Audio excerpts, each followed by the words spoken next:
1번 문제입니다. 직육면체고요. 색칠한 두 면의 넓이의 합이 96제곱센티미터입니다. 문제에서 색칠된 부분 보이지? 여기 앞에 있는 면 하나랑 뒤쪽에 보이는 면 이렇게 두 개가 넓이를 합했을 때 96이 된다고 합니다.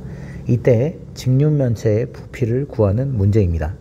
직육면체의 부피를 알기 위해서는 뭐의 길이를 알아야 합니까? 그래, 가로와 세로와 그리고 높이의 길이를 알아야 합니다. 이 문제의 직육면체에서는 세로의 길이 7cm 그리고 높이의 길이 6cm라는 건 알려줬는데, 가로의 길이, 여기 선생님이 빨간색으로 칠한 이 가로의 길이가 몇 cm인지는 안 가르쳐 줬습니다. 따라서 우리는 문제에 있는 힌트를 가지고 가로의 길이가 얼마인지를 알아내야 합니다. 문제에서 힌트가 딱 이거 하나 있네. 색칠한 두 면의 넓이의 합이 얼마? 96이라는 힌트가 있습니다. 색칠한 두 면을 보니까 둘은 서로 마주보고 있네. 직육면체에서 마주보고 있는 면은 서로 어떤 관계입니까? 서로 평행하기도 하지만 또 뭐도 합니까? 합동이기도 하지. 그래서 이 두 도형은 서로 뭐합니까? 합동인 도형입니다. 합동인 도형의 특징은 당연히 모양과 크기가 똑같으니까 뭐가 같겠어? 넓이가 같겠지. 따라서 여기 있는 앞에 보이는 1번 면과 뒤쪽에 보이는 2번 면의 넓이가 똑같다는 거야. 근데 이 두 개를 합했을 때 얼마가 된다고? 96제곱센티미터가 된다는 얘기입니다. 그렇다면 이거 한 면의 넓이는 얼마겠습니까? 96을 몇으로 나눈? 2로 나눈 값이 되겠네. 96을 2로 나누면 48제곱센티미터가 되겠습니다. 근데 이 도형은 지금 무슨 도형입니까? 그렇지, 직사각형이지. 근데 직사각형의 넓이를 구하기 위해 가로 곱하기 세로를 해야 되는데 가로의 길이는 모릅니다. 근데 세로의 길이, 이건 알지. 이거 얼마? 여기 높이 얘랑 똑같잖아. 6cm. 그렇다면 네모 곱하기 6을 한 게 48이 돼야 돼. 그럼 네모 얼마입니까? 그렇지, 간단하지. 네모는 8cm가 되겠네요. 따라서 우리는 가로, 세로, 높이의 길이를 다 알았으니까 부피는 8 곱하기 7 곱하기 6 해주면 되겠네. 계산하면 8, 7, 56이지. 56에다가 6을 한번 곱해볼까? 56 곱하기 6, 6, 5, 30, 66, 36 자릿수 맞춰서 이렇게 써주고 더해주면 336이 되겠습니다. 따라서 직육면체의 부피는 336 단위 세제곱센티미터입니다. 그리고 이 문제를 이렇게도 볼 수 있지 않을까? 우리가 흔히 직육면체의 부피를 가로 곱하기 세로 곱하기 높이라고 알고 있지만 선생님이 뭐라고 얘기했습니까? 직육면체의 부피는 밑면의 넓이에다가 곱한 거? 높이 곱한 것과 같다고 했었잖아. 근데 직육면체는 밑면이 직사각형이어가지고 직사각형의 넓이는 가로 곱하기 세로 이렇게 구했기 때문에 직육면체의 부피는 가로 곱하기 세로 곱하기 높이가 된다고 했었지. 근데 우리 이제 이거 밑면의 넓이에 좀 집중해가지고 부피를 구해봅시다. 선생님은 이 도형에서 밑면을 여기 색칠된 부분 있지. 이 색칠된 부분을 밑면으로 잡아볼게. 왜냐하면 밑면의 넓이를 쉽게 구할 수 있잖아. 얼마? 48. 이미 나와 있잖아. 그리고 이때 높이가 얼마가 됩니까? 높이는 두 밑면 사이의 거리인 7cm, 얘가 높이가 되겠지. 따라서 이 직육면체의 부피는 밑면의 넓이인 얼마? 48에다가 높이인 얼마? 여기 7을 곱해주면 되겠네. 얘도 계산하면 336 세제곱센티미터. 아까와 똑같은 답이 되겠지. 그래서 이런 식으로도 생각할 수 있다는 거 잘 알아두세요. 2번 문제입니다. 직육면체고요. 모든 모서리의 길이의 합이 60cm라고 합니다. 이때 부피를 구하라는 문제인데 마찬가지로 직육면체의 부피를 구하기 위해서는 뭐의 길이를 알아야 합니까? 가로, 여기 선생님이 써놨지. 세로, 그리고 높이의 길이를 알아야 합니다. 근데 문제에서 보니까 3cm 가로의 길이 가르쳐줬고 높이 8cm를 가르쳐주긴 했는데 세로의 길이 여기 이 부분을 가르쳐주지 않았습니다. 따라서 우리는 문제에서 주어진 힌트로 세로의 길이를 구할 수 있어야 됩니다. 아까 1번 문제 같은 경우는 문제에서 넓이를 힌트로 줬는데 이번에는 길이, 모서리의 길이를 가지고 힌트를 줬네. 차근차근 풀어보도록 합시다. 자, 그림을 좀 밑으로 내려볼게. 자, 모서리 길이의 합을 이용해서 여기 우리가 지금 모르는 세로의 길이 빨간 색깔이지? 이 빨간 색깔 모서리의 길이를 구해봅시다. 일단 직육면체의 성질에 의해서 여기 3cm와 길이가 같은 변은 몇 개 있습니까? 파란색이랑 똑같은 거 여기랑, 그리고 마주보고 있는 모서리가 있고, 그리고 이와 합동인 게 바로 마주보고 있는 위에 있는 여기 이쪽 면이잖아. 선생님이 지금 칠한 이쪽 면에도 여기 그리고 여기와 서로 같다는 걸 알 수가 있습니다. 즉 파란 색깔이 지금 몇 개 있어? 4개 있고, 높이 여기 8cm랑 똑같은 거 길이 몇 개 있습니까? 이렇게 하나 있고, 얘랑 마주보는 이거 하나 있을 테고, 또 이쪽 뒤쪽 직사각형에서 마주보고 있는 이쪽 면이 이쪽 모서리가 있을 테고, 그리고 마찬가지로 여기 얘도 있겠네요. 따라서 에메랄드색 얘도 몇 개입니까? 얘도 4개입니다. 그리고 우리가 모르는 이거 네모, 이건 몇 개 있습니까? 얘도 마찬가지로 하나, 둘, 셋, 4개가 있겠네요. 자, 이제 빨간색 모서리의 길이를 네모라고 하고 모서리의 합을 식으로 한번 나타내 봅시다. 이것들을 다 더했을 때 아까 얼마가 된다 했어? 모서리의 합이 60cm라고 했었잖아. 식 한번 세워봅시다. 일단 파란색이 4개, 에메랄드도 4개, 그리고 빨간색도 4개입니다. 자, 3cm가 4개는 3 곱하기 4 하면 되겠고요. 8cm가 4개는 8 곱하기 4 하면 되겠고, 네모가 4개는 네모 곱하기 4라고 써주면 되겠네요. 자, 계산할 수 있는 걸 먼저 계산해 봅시다. 3, 4, 12가 나오고요. 8, 4, 32가 나옵니다.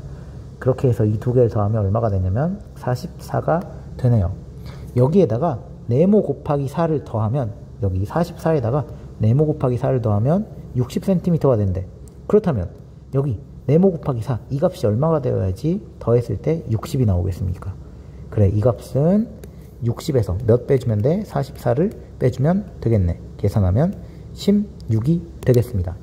따라서 네모 곱하기 4는 16이라는 거 알 수가 있고, 그럼 네모는 어떻게 하면 됩니까? 16을 몇으로 나누면 돼? 4로 나눠주면 되겠네. 따라서 네모의 길이는 16 나누기 4에서 4cm, 이런 식으로 여러분이 네모의 길이를 구할 수도 있습니다.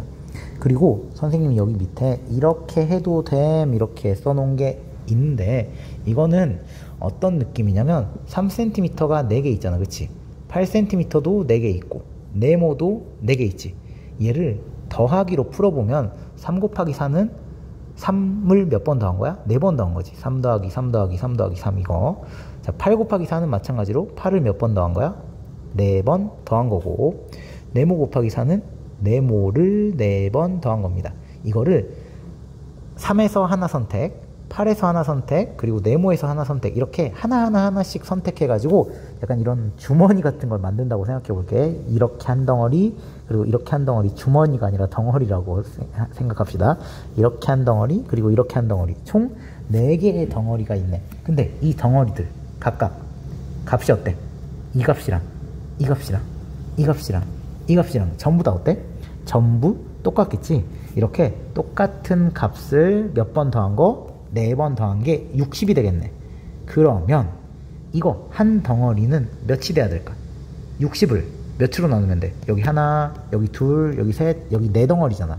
60을 몇으로 나눈? 60을 4로 나눈 15가 되겠네. 따라서 이거 3 더하기 8 더하기 네모가 얼마가 되게 만들어주면 돼? 15가 되게 만들어주는 네모를 구하면 되겠네. 그럼 3과 8 더하면 얼마? 11. 그럼 여기에다가 몇 더해야지 15가 되겠습니까? 4를 더해야지 15가 되겠네. 이렇게 해서 네모는 4, 이렇게 구할 수도 있습니다. 어쨌거나 네모의 길이를 구했으니까 한번 우리가 문제에서 구하는 직육면체의 부피를 구해봅시다. 여기가 지금 4였어. 자, 부피는 가로 3, 세로 4, 그리고 높이 8 곱해주면 되겠네. 3, 4, 12. 12에다가 8 곱하면 얼마입니까? 96이겠네. 따라서 부피는 96 세제곱 센티미터가 되겠습니다. 3번 문제입니다. 왼쪽과 오른쪽 직육면체의 부피가 같다고 합니다. 이때 네모의 길이를 구하는 문제인데요. 네모는 보니까 왼쪽 직육면체의 높이가 되겠네요. 한번 구해봅시다. 일단 두 개의 부피가 같으니까 부피를 구할 수 있는 이거 오른쪽 도형부터 한번 해보겠습니다. 얘 어떻게 계산하면 되겠습니까? 부피 10 곱하기 2 곱하기 6 이렇게 해주면 되겠습니다. 그치? 얘를 계산해주면 얼마 나오냐면 10이랑 2랑 6을 곱하면 12가 되고 12에다가 10 곱하면 얼마? 120이 되네. 따라서 오른쪽 직육면체의 부피는 120 세제곱센티미터입니다. 선생님이 여기에다가 계산을 해놨어. 그럼 왼쪽은 어떻게 구합니까? 왼쪽은 가로 5, 세로 8, 높이 네모 이 세 개를 곱해주면 되겠네. 여기 네모 보니까 5 곱하기 8 곱하기 네모라고 했었지. 네모가 얼마인진 모르지만 우리는 이 왼쪽 직육면체의 부피가 얼마라는 건 알 수 있어. 왼쪽이랑 오른쪽이랑 부피가 여기 똑같다면서. 근데 오른쪽 아까 얼마였어? 120. 그럼 왼쪽도 얼마가 돼야 돼? 120이 되어야 되겠지. 따라서 5 곱하기 8 곱하기 네모가 얼마가 돼야 됩니까? 120이 되게끔 네모를 만들어주면 되겠네. 계산 한번 해봅시다. 자, 5 곱하기 8 곱하기 네모가 얼마가 돼야 된다고? 120이 돼야 돼. 근데 5, 8 이거 계산하면 얼마? 40. 40에다가 네모 곱하면 120이 된대. 이거 쉽지? 네모는 뭡니까? 120을 40으로 나눈 3이 되겠지. 따라서 네모는 3 이렇게 구할 수가 있습니다. 선생님이 여기 밑에다가 이렇게도 생각할 수 있다라고 했는데 어떤 거냐면 우리가 1학기에 분수의 나눗셈 단원 있었잖아. 그치? 이때 자연수 나누기 자연수를 분수로 표현하는 걸 여러분이 배웠을 거야. 자, 그래서 왼쪽 직사각형의 부피 가로 5, 세로 8, 높이 네모 이거였었잖아. 이게 왼쪽 직사각형의 부피입니다. 직사각형이 아니라 직육면체. 그리고 10 곱하기 2 곱하기 6은 오른쪽 직육면체의 부피입니다. 이 두 개가 똑같다고 했지? 이때 네모 어떻게 구하면 됩니까? 우리가 했던 거 여기 계산한 걸 5 곱하기 8 이거 40이었었잖아. 얘로 나눠줬었지. 그치? 그래서 우리가 한 걸 보니까 네모를 구하려면 일단 10 곱하기 2 곱하기 6 한 거를 뭘로 나눠준 거야? 5 곱하기 8 한 걸로 나눠준 거잖아. 자, 이거 계산 어떻게 하면 됩니까? 자연수 나누기 자연수 있잖아. 이렇게 한 덩어리 그리고 이렇게 한 덩어리니까 자, 5 곱하기 8이 분모로 가고 분자는 10 곱하기 2 곱하기 6 이렇게 되겠네. 이거 약분해서 3cm 이런 식으로 네모의 길이를 구할 수도 있습니다. 4번 문제입니다. 직육면체를 잘라서 정육면체를 만들려고 하는데 이때 만들 수 있는 가장 큰 정육면체의 부피를 구하는 문제입니다. 일단 부피를 구하는 문제니까 가로, 세로, 높이의 길이를 알아야 될 테고 정육면체의 부피니까 정육면체는 사실 가로와 세로와 높이의 길이가 다 똑같잖아. 여러분은 알고 있겠지만 다시 한번 복습. 정육면체 뭡니까? 모든 면이 무슨 사각형으로 이루어져 있어야 돼? 모든 면이 정사각형, 합동인 정사각형으로 이루어져 있는 사각기둥을 정육면체라고 합니다. 따라서 가로, 세로, 높이를 포함한 모든 모서리의 길이가 전부 다 같겠지. 밑으로 좀 내려볼게. 여러분은 잘라가지고 정육면체를 만든다고 했어. 이걸 자를 거야. 자르면 당연히 칼을 대고 이렇게 뚝 잘라낸다고 치면 어때? 모서리의 길이가 줄어들겠지. 이 부분을 잘라가지고 이렇게 날려버리면 원래 이만큼 있었던 모서리가 이만큼으로 줄어들고 막 그럴 거 아니야. 그치?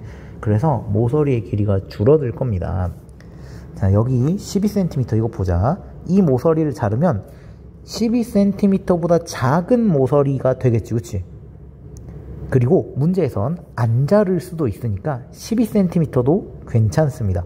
여기에다가는 이쪽에다가는 칼질을 안 할 수 있잖아. 이쪽을 피해가지고 뭐 여기 있는 부분만 이렇게 썰어가지고 슉 이렇게 내보낸다거나 이러면은 12cm도 가능하지. 자, 그리고 이쪽 14cm 봅시다. 여기를 자르면 당연히 14cm보다 짧은 길이의 모서리가 생길 겁니다. 그렇지? 근데 뭐 할 수도 있어? 안 자를 수도 있어. 이 14cm 안 자르고 예를 들어서 선생님이 이렇게 칼질하고 이렇게 칼질하면 어때? 여기 있는 14cm 모서리 길이 계속 그대로 유지하고 있지. 그러니까 14cm도 나올 수가 있습니다. 그리고 마찬가지야. 여기 있는 17cm 이 모서리를 자르면 17cm보다 짧은 길이의 모서리가 나옵니다. 하지만 말 그대로 또 안 자를 수가 있어. 이렇게 자를 수 있잖아. 이런 식으로 이렇게 잘라가지고 이 부분을 휙 뒤쪽 이 부분을 버리면은 어때? 여전히 17cm는 그대로 유지하고 있지. 뭐 이렇게 자르면 이렇게 잘라가지고 이 부분을 휙 버리면 어때? 원래 17이었지만 이만큼으로 줄어들 텐데 그 부분을 피해서 자르면, 즉 17cm 부분을 안 자르면 17cm까지도 나올 수 있다는 소리입니다. 자, 밑으로 내려가 볼게. 한번 여러분이 좀 이해가 안 됐을 수 있으니까 예를 들어 가지고 설명해 보겠습니다. 여러분이 여기 있는 이거를 잘라 가지고 한 모서리의 길이가 15cm인 정육면체를 과연 만들어낼 수 있을까? 자, 먼저 17cm 쪽은 15가 되려면 2cm 잘라내 버리면 되지. 자, 예를 들어서 여기 위에 그림 봐봐. 이렇게 한 2cm, 이 정도 한 2cm 정도 되지 않겠니? 이 정도? 그래, 이 정도만큼을 이렇게 휙 잘라내 버리면은 15cm로 만들 수가 있어. 근데 문제는 여기 이쪽 14cm 쪽은 어때? 잘라가지고는 죽었다 깨어나도 15cm가 안 되지. 그럼 15cm는 14보다 더 커버리잖아. 오히려 자르면 안 되지. 얘는 붙여줘야 될 텐데, 그치? 그래서 안 돼. 마찬가지로 12cm 쪽도 15cm를 잘라서 만들 수가 없어. 그래서 이거는 만들 수가 없어. 그럼 또 한번 볼까?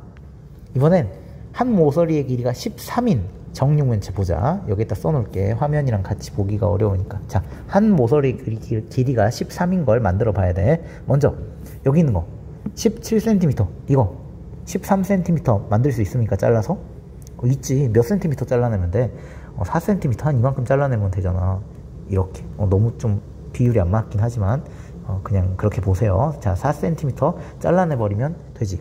여기 이 14cm 쪽은 어때? 그래, 여기도 1cm 잘라내버리면 되잖아. 근데 문제는 여기 12cm, 이거는 잘라낼 수가 없어. 그래서 이것도 당연히 안 됩니다. 그래서 정육면체가 만들어지려면 기준을 가장 짧은 모서리인 12cm를 기준으로 봐야 돼. 자, 예를 들어볼까? 한 모서리의 길이가 12cm. 이건 어때? 17cm 쪽에서 5cm 잘라내면 되고, 14cm 쪽에서 2cm 잘라내면 되고, 12cm 쪽에서는 안 자르고 그대로 놔두면 모든 모서리의 길이를 12로 만들 수가 있지. 그리고 한 모서리의 길이가 11인 것도 한번 봐볼래? 17cm 쪽은 6만큼 잘라내면 되고, 14에서는 3만큼 잘라내면 되고, 12에서는 1만큼 잘라내면 돼. 이것도 괜찮다는 거야. 그리고 마찬가지로 한 모서리의 길이가 10cm인 것도 충분히 만들 수가 있겠지. 따라서 만들어낼 수 있는 정육면체는 한 모서리의 길이가 얼마 이하인, 이거 12cm 이하인 정육면체가 만들어집니다. 따라서 가장 부피가 큰 정육면체는 당연히 이거지. 이게 제일 부피가 큰 거잖아. 만들 수 있는 것 중에서. 그래서 우리는 한 모서리의 길이가 12cm인 정육면체의 부피를 구해주면 되겠습니다. 어떻게 계산하면 되겠습니까? 가로 12, 그리고 세로 12, 그리고 높이 12 이렇게 곱해주면 되겠네. 계산하면 숫자가 좀 커질 것 같네. 10이랑 12 곱하면 144가 되고요. 자, 144에다가 11을 한번 또 곱해보자. 그러면 여기 2, 그리고 8, 그리고 8, 그리고 1, 4, 4 이렇게 하면 되겠네. 8, 그리고 2, 1 올라가고 이렇게 1728 세제곱 센티미터가 되겠네요. 자, 그래서 뭐 잘라내면 뭐 굳이 이런 식으로 선생님이 그림을 표현해 봤어. 자, 여기 봐봐. 이 까만색은 원래 있는 직육면체입니다. 선생님이 뒤에 있는 이 부분은 안 보이는 부분이라서 이렇게 까만색으로 점선 표시를 한 거야. 자, 이 부분을 먼저 17cm, 여기 보이지? 이 17cm에서 5cm를 잘라내는 거야. 이만큼이 5cm인가 봐. 내가 이렇게 해놨어. 자, 이만큼을 이렇게 잘라내. 이렇게.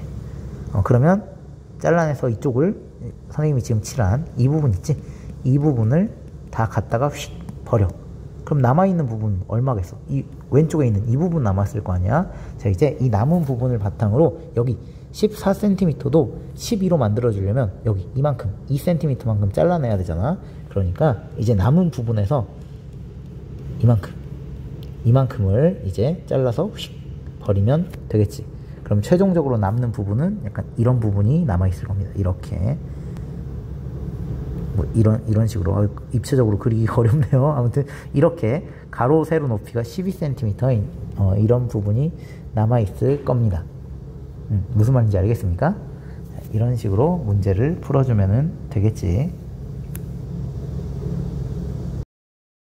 5번 문제입니다. 이 문제는 어렵지 않았을 거야. 모든 모서리의 길이의 합이 180cm인 정육면체라고 합니다. 이 정육면체의 부피를 구하는 문제인데, 정육면체는 아까 4번 문제에서도 다뤘는데 모든 면이 서로 합동인 정사각형입니다. 그래서 합동인 정사각형이기 때문에 모든 모서리의 길이가 당연히 어떻겠습니까? 모서리의 길이가 같아야 되겠지. 그래서 모서리의 길이 몇 개지? 사각기둥이니까 총 몇 개? 12개. 여기 쌤이 여기 써놨네. 정육면체는 모든 모서리의 길이가 12개. 근데 이 12개 길이의 합이 180cm야. 근데 12개의 길이는 서로 다 똑같다고 했지? 그렇다면 한 모서리의 길이를 모르니까 네모라고 하자. 한 모서리의 길이에다가 12개, 12를 곱한 게 180이 된다는 소리입니다. 그럼 네모는 어떻게 구하면 돼? 180을 12로 나누면 되겠네. 계산하면 15cm가 되겠네요. 따라서 한 모서리의 길이는 15cm가 됩니다. 근데 우리는 정육면체 부피를 구하는 거지. 부피는 가로 곱하기 세로 곱하기 높이지. 가로 얼마? 15. 세로 얼마? 15. 높이 얼마? 15. 정육면체는 가로 세로 높이가 다 똑같으니까 이렇게 구해주면 되겠습니다. 얘 계산하면 15에다 15 곱하면 225가 되고, 225에다가 15를 곱해보자. 숫자가 꽤 크겠네. 자, 계산하면 5, 2, 10, 5, 2, 10, 그리고 5, 5, 25, 그리고 앞쪽에 한번 계산해보자. 2 곱하기 1은 2, 이렇게 1은 2, 그리고 1 곱하기 5는 5. 자, 이제 더해봅시다. 자릿수 맞춰서 5, 7, 그리고 3, 3. 계산해보면 3375 단위는 세제곱 센티미터가 되겠습니다.